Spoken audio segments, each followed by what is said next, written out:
Diddy! Diddy! There's only 5 individuals, man! You signed up!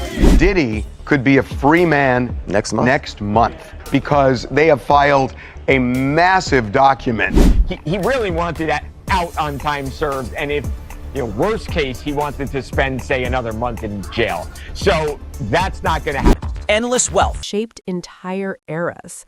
The narrator walks through how Diddy's name once symbolized power, ambition, and control, someone who could walk into any room and own it instantly. But the tone shifts as the video explains how quickly that image shattered. Federal investigations began circling, rumors turned into indictments, and the untouchable mogul suddenly found himself standing before a jury. The charges were serious, the media coverage relentless, and the fall was brutal. When the verdict came down, Diddy was acquitted of the most severe accusations, but convicted on transportation-related offenses. Still, the sentence stunned everyone. 50 months in federal prison, just over 4 years. For a man who had spent his life commanding the world, the collapse wasn't gradual. It was immediate. One moment he was flying private, the next he was being assigned an inmate number. The video frames this moment not just as a legal downfall, but as a symbolic end to an era, setting the foundation for everything that follows. The narrator then shifts to the controversy surrounding the sentence itself. Viewers are walked through why so many legal analysts, fans, and even critics believe the punishment didn't match the conviction. The video explains that defendants convicted of similar transportation charges often receive significantly lighter sentences, sometimes just over a year, yet Diddy received more than 4. His legal team argued that the court punished him not for what the jury convicted him of, but for allegations that were never proven. According to the defense, the judge allowed public pressure, media outrage, and unverified testimony to influence the ruling. The narrator emphasizes how Diddy's lawyers claimed this was never about justice, but about sending a message, a warning shot to celebrities everywhere. The video highlights how prosecutors countered by arguing that Diddy's wealth and influence amplified the harm, making a harsher sentence necessary.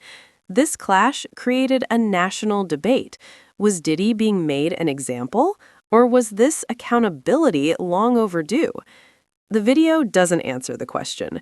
Instead, it lets the tension simmer, making it clear that from this moment on, Diddy's case was no longer just legal. It was cultural, political, and deeply divisive. As the story moves inside federal custody, the narrator describes the shock of Diddy's new reality.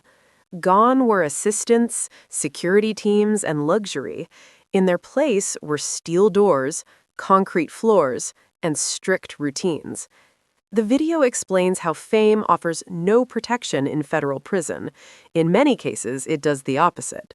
Diddy wasn't treated like royalty. He was treated like everyone else, sometimes worse. Other inmates didn't see a legend. They saw a high-profile target. The narrator details how every movement was controlled, every day identical, and every ounce of privacy erased. For a man who once dictated schedules for entire industries, this loss of control was devastating.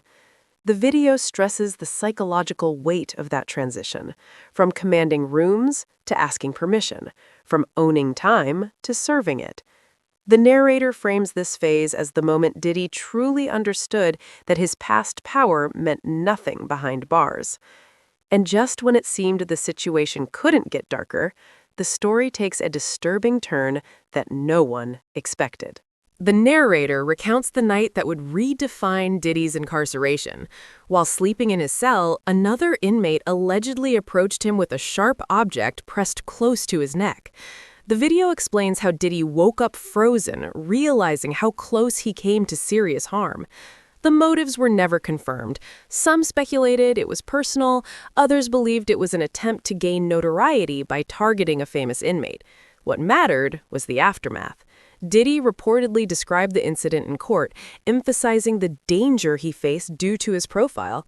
The narrator explains how this moment shifted the narrative. Diddy was no longer just a convicted celebrity serving time. He was now being portrayed as vulnerable, exposed, and at risk. His attorneys seized on this, arguing that continued incarceration placed his safety in jeopardy. The video makes it clear that this incident wasn't just frightening, it became strategic, a turning point that transformed fear into leverage and quietly reopened doors that had previously been sealed shut. The story then follows Diddy's legal team as they launched a relentless behind-the-scenes campaign. The narrator explains how, after the sentencing, lawyers filed motion after motion arguing that the court misapplied sentencing guidelines. They claim the judge treated Diddy as if he'd been convicted of crimes the jury explicitly rejected. According to the defense, testimony that was never substantiated had been used to inflate the sentence. The video contrasts this with the prosecution's response, insisting that Diddy's influence justified harsher consequences. As appeals were denied one by one, public opinion shifted toward the belief that Diddy was stuck, that his time would be served in full. The narrator underscores how the legal battle appeared to stall completely. No progress, no relief, just silence. And then, unexpectedly, the focus moved away from courtrooms entirely, toward a little-known federal program that would change everything. The narrator introduces the First Step Act as the system's quiet wildcard. Passed as a federal reform initiative, the program allows inmates to earn time credits through rehabilitation, education, and good behavior. The video carefully explains how inmates can earn days off their sentence for every month of verified participation.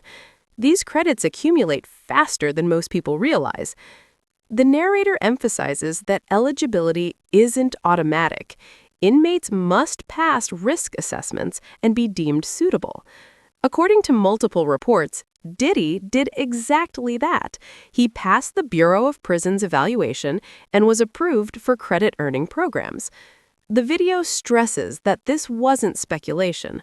Multiple outlets confirmed his approval was active. This moment reframes the entire story. The sentence on paper still said 2028, but the reality had begun to change quietly, methodically, and legally. The narrator details how Diddy reportedly approached the program with total discipline. No violations, no refusals, no missteps. Every class attended, every requirement completed. The video explains that insiders described him as focused and compliant, understanding that his freedom depended on precision. The narrator highlights how this wasn't about redemption narratives or public sympathy. It was about math, earned credits, time served, risk reduction. Piece by piece, the timeline shortened. The video makes it clear that this level of compliance is rare among high-profile inmates, but essential. Diddy knew the margin for error was zero, and so far, he hadn't missed. The narrator then breaks down what work release actually looks like. It's not freedom, but it's no longer prison in the traditional sense. Under work release, inmates may live in supervised housing or halfway facilities while leaving daily for approved activities, employment, counseling, reintegration programs. The video explains why this stage is psychologically transformative. It allows limited interaction with the outside world while still under strict oversight. For Diddy, this would mean stepping outside barbed wire, reconnecting with legal teams, and beginning to rebuild. The narrator stresses how dramatic this shift would be, from confinement to controlled movement, from isolation to reentry. It would mark the beginning of a second life. The narrator pivots to what remains beyond the prison walls. The video describes fractured family dynamics, financial strain, and reputational damage. Assets were sold, businesses stalled, lawsuits remain active. The narrator explains how Diddy's son publicly discussed relocating the family, citing relentless media pressure. Meanwhile, legal fees drained millions, royalties slowed. Partnerships vanished. The video emphasizes that early release doesn't mean peace, it means confrontation, with consequences, with public judgment, with a legacy forever altered. The video concludes by returning to the core question, not whether Diddy will get out, but who he will be if he does. The narrator lays out the possible paths: silence and retreat, public redemption, creative response, or continued controversy. With investigations still open and opinions deeply divided, the story remains unfinished. The narrator leaves viewers with the weight of uncertainty. Second chances test character. They don't erase history. And when Diddy finally steps back into the world, every move will be watched, analyzed, and judged. The video ends not with answers, but with tension, leaving the audience to decide whether this is justice, privilege, or simply another chapter in one of music's most dramatic sagas.